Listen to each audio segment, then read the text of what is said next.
Ito ang wow trending. 13 billion halaga ng pinagbabawal na droga, kaduda-duda.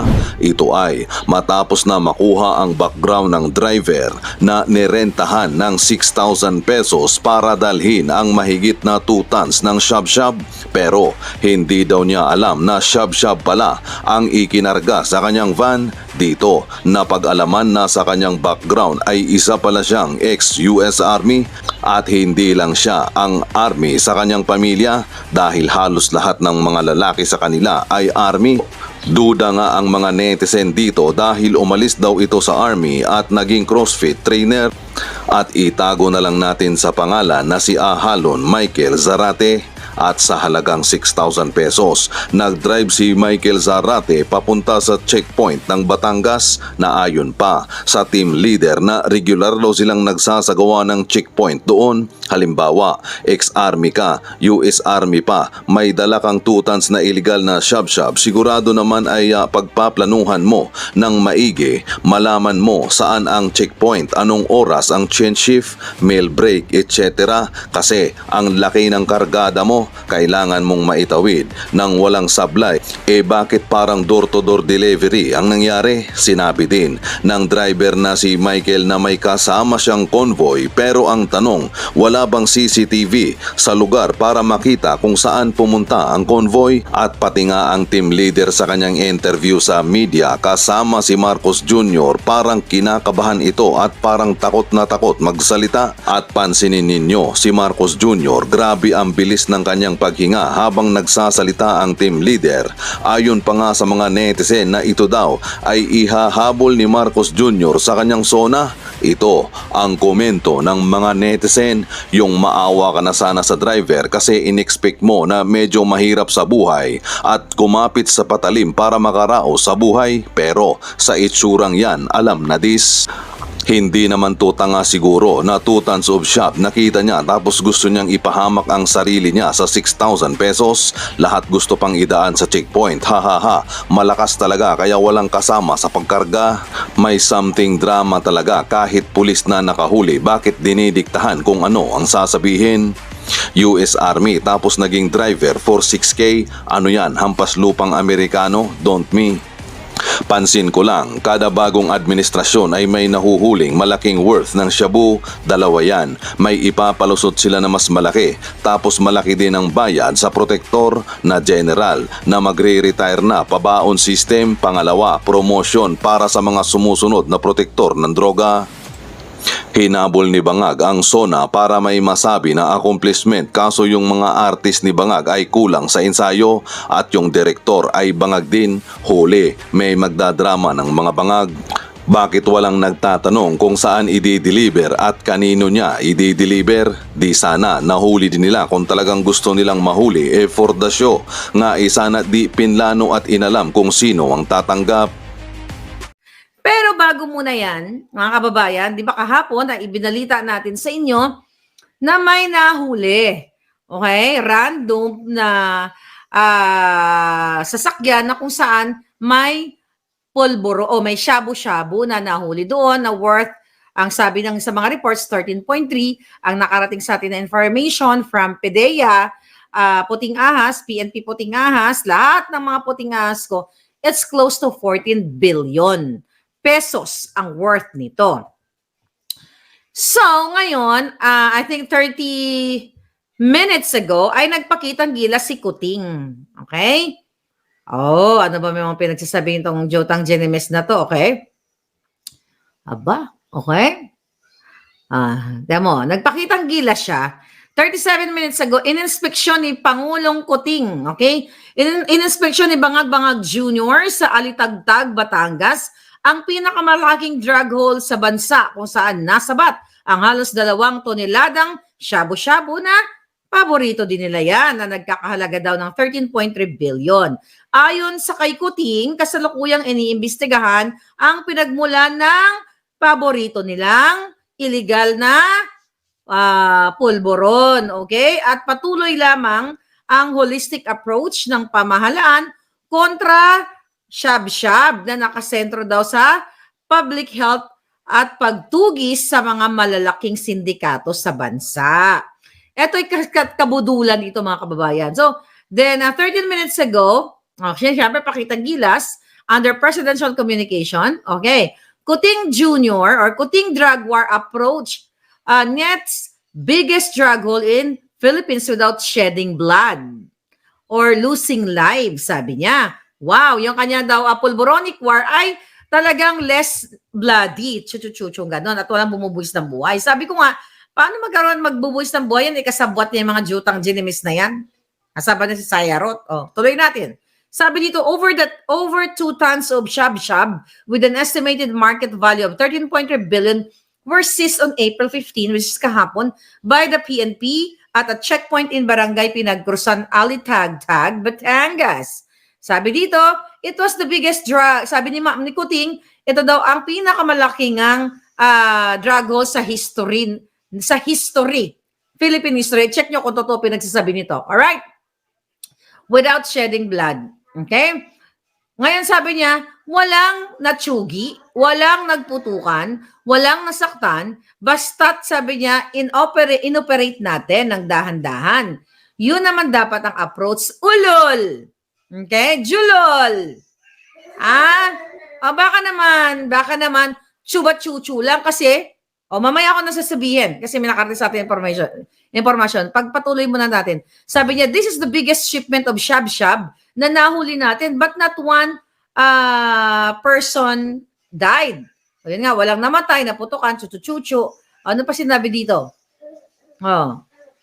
President Kuting said that respecting human rights, even in drug war operations, is what matters most in his administration, while ensuring to put an end to illegal drugs. Well, talaga namang hinirespeto niya ang mga polboronic o yung mga drugis na mga manufacturer o mga pusher o yung mga malalaking sindikato kasi nga isinasama nga niya sa kanyang state visit katulad ni Sayarot. Binibigyan pa ng security forces, security people para protektahan si Mark Anthony Sayarot. Ipakita uli natin, mga kababayan kong minamahal. Alright? So, kaya mo ba ipakita si Sayarot? Okay, kaya talagang walang dudugo-dugo ng bonggang-bongga, huwag mo lang magbubuwis ng buhay kasi kasabwat mo. Julol, ayan, kasama mo sa New York. Alright, napakita na ba natin yan? Okay? Okay.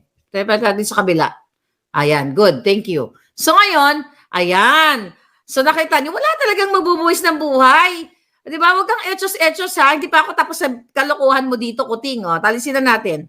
Sabi niya ni Kuting dito ay, meron po kaming regular, ito sabi naman ng basahin pa ba natin to? Actually, it's all BS. Hanapin natin ang, sabi ni Kuting, ito pa sabi ni Kuting, di ba? Kahit politiko na powerful o pulis o kung sino man ay talagang iimbestigahan natin, kaya't nagkaroon ng ganitong klase mga operasyon at nakakahuli tayo ng kalaki-laki na 1.8 tons. Wow! Bakit ayaw mo imbestigahan si Sayarot? Sinungaling kang julul ka, julupong? Bakit mo ayaw imbestigahan si Sayarot? Alpot! Isigaw mo na naman akong giatay. Ano pa? Yun lang naman mga dramatization niya. Okay? So, mga kababayan, anong drama ni Kuting dyan? Nagpapakitang gilas na kunyari ay talagang seryoso siya na wow, ang galing. Siyempre sabihin ng mga dugyo doon, ang galing ni Kuting. May nahuling pulburon na shab-shab. You know, when I address pulburon, general yon. Basta ipinagbabawal na favorite nila. Alright? So, mga kababayan, bakit tayo mo mag-pulburon test? Huwag mong pagtatakpan. Hindi kami believe sa'yo kasi, mga kababayan, dito sa channel natin, ay napag-alaman natin, mga kababayan, actually, sinend nga to sa akin ng bonggang-bongga. Ayan, nagdrama-drama pa si Kuting. Tignan nyo, sabi ko sa inyo ayan, nagdrama-drama. May mga, tayo mo si Lasso, mukhang malungkot. Sabi ni Lasso, mukhang nahuli kontrabando ko, Ayan, tayo mo si Kuting, drama-drama sila. Baka na kayo na nagpapanggap lang kayo na kunyari tuwang-tuwa kayo na may nahuli pero nalulungkot kayo kasi epektos nyo ito kontrabando ninyo. But here, mga darling, Alright? Dali. Ayon sa ating informante, okay?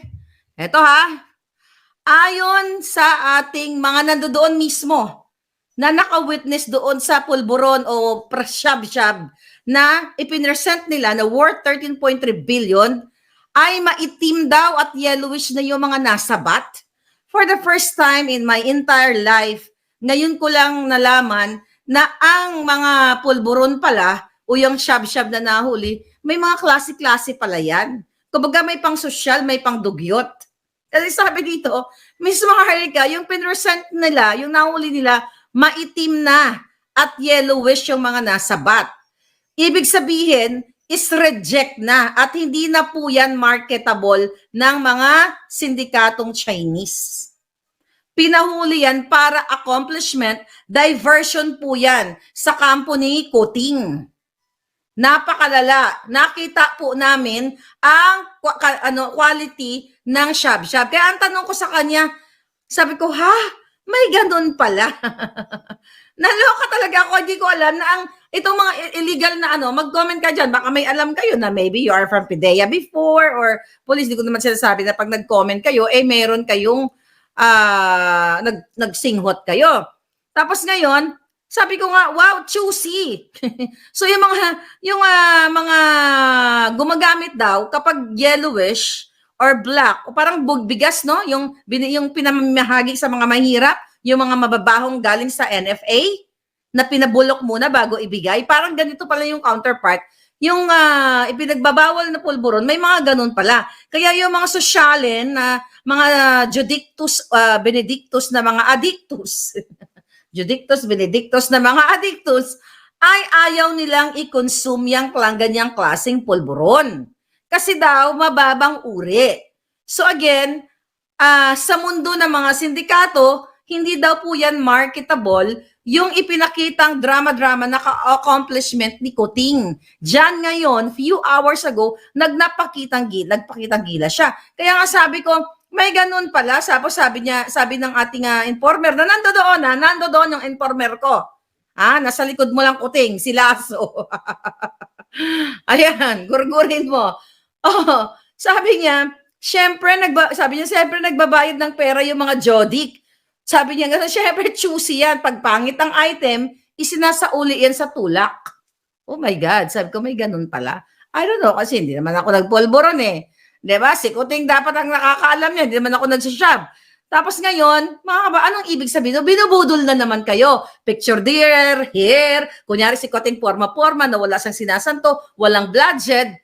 Yung pala, ayon sa ating puting ahas, ay mga diversionary tactics at palabas lamang. Kaya naman pinahuli kunyari, ayon sa aking source, hindi naman ako nagsabi, ayon sa ating informante, na ito ay mga reject na epektus na hindi na pwedeng maibenta ni Sayarot. Okay? O nakasabwat ni Kuting. So hindi na maibenta, not marketable na raw sa komunidad ng mga sindikato.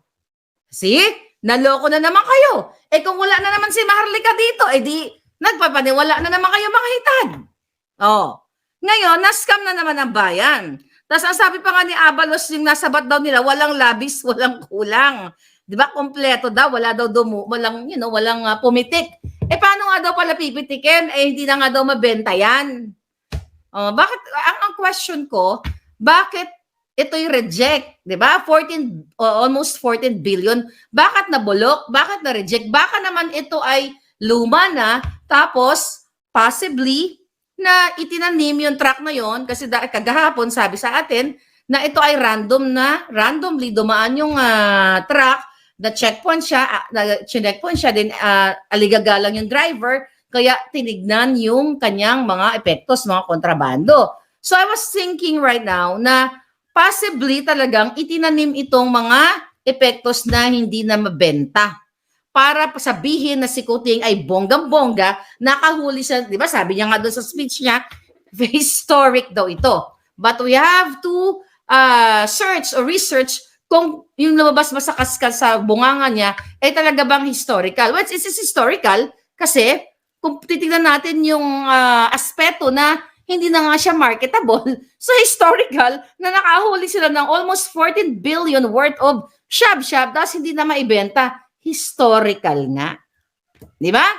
So, yun yung issue dyan sa kanilang pa-cute-cute. Pero hold your breath. Dahil meron tayong pasabog na bonggang-bongga. Pero bago ang lahat, mga kababayan, okay, si Kuting Jr. ay nagpakitang gilas na ngayon dyan sa, nag-speech siya sa Foreign Correspondent Association of the Philippines or FOCAP dahil sa 50th anniversary nitong organization na ito. So actually, napag-alaman ko to habang nanonood ako kay Ka Eric at saka kay Doc Loren, kay Attorney Glenn. So, minabuti nating isama ito sa ating usapin dito ngayon dahil ang inyong Kuting Jr. ay sabi nga ni Doc Lorraine is pang pang declamation or oratorical contest yung eksena ni Kuting. Kasi sinasabi po niya sa kanyang speech na doon na pinahalagan daw niya ang freedom of speech ng mga mamamahayag, ng mga journalist. Tapos sabi pa nga dito sa kanilang website, okay, as a president, I will seek this forum not only to explain our policies but to renew my vow to what I deeply believe in, that the president's role is to defend press freedom. Wow! Ang role daw niya ay para depensahan ang kalayaan ng pamamahayag at not lead in destroying or demeaning its practitioners. Ito po'y katarantaduhan. Oh, wala ba ako? Andiyan pa ba ako? Okay, go. Ito po'y kasinungalingan. Dahil even bloggers ay tinatamnan ng kaso. Kaya tama si Pilipinas nating mahal na ito ay what? Sila Doc Lorraine at Ka Eric, na ito ay oratorical contest lang ni Kuting o pang declamation na kanyang mga pagsisinungaling sa inyo dahil hindi niya pinoprotektahan ang press freedom ng mga kritikal, kundi ginigipit, kinakasuhan, like Attorney Glenn Chong, General Macanas, like ako, like SMNI, di ba? Like Doc Lorraine, Ka Eric, na dinitini dyan sa Congress ng mga jutang ginimes. So ito, kasinungalingan mo, Marcos Jr. Tapos sinasabi pa niya dito sa kanyang speech, it must have the untrammeled freedom to do its work, not just to arm the citizenry with the truth, but also deepen discernment in this age of mass disinformation.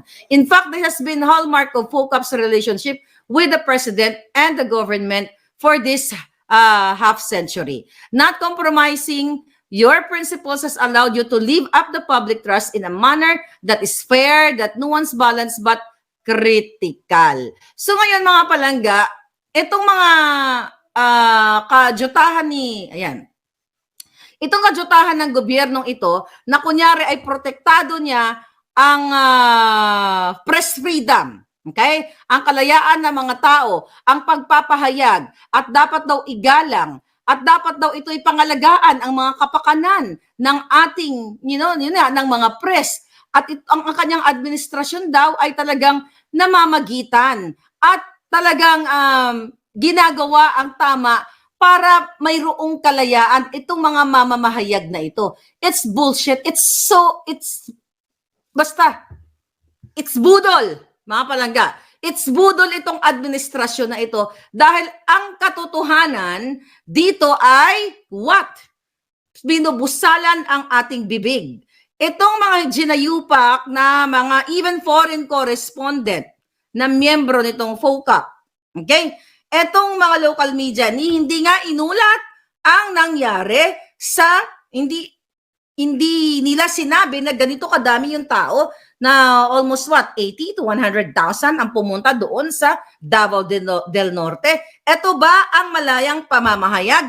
Ang sabi ni Marcos Jr. dun sa speech pa niya na dapat daw ang mga media ay critical, not cooperative. Ibig sabihin, dapat critical sa gobyerno, hindi makipag-cooperate, kumbaga makipag-bribe o makipagsabuatan. Julul! Ang buwaka ng ina mong Lisa Tanas ay binabribe ang mga mainstream media. Oh, eto, gusto nyong malaman. Yesterday, makinig kayo, GMA7. Ano ang sabi? Hindi ko na pangangalanan, baka pag initan nyo na naman yung tao. May in-interview sila, mga kababayan. Taong gobyerno. Okay? Taong gobyerno ang in-interview nila. Anong sabi nyo? GMA. Basta GMA pang kalahatan. Ano ang sabi ng host ninyo? Ano ang sabi ng doon sa newsroom? Ang sabi daw, wag nang pag-usapan ang tungkol sa PIDEA document. Wag pag-usapan ang tungkol sa pulboronic, yun nga, yung ni Kuting, yung pinalabas natin dito. Kasi daw, pag-iinitan sila ng gobyerno. Tapos gusto ni Kuting sa sinabi niya sa FOCAP eklabos niya na dapat ang mga media ay critical. Bakit GMA7? Radio po ito sa radio. Okay. Sa radio program nyo, in-interview nyo ang taong tatlo ang in-interview ninyo. Okay? 3 tao. Ano ang instruction ninyo?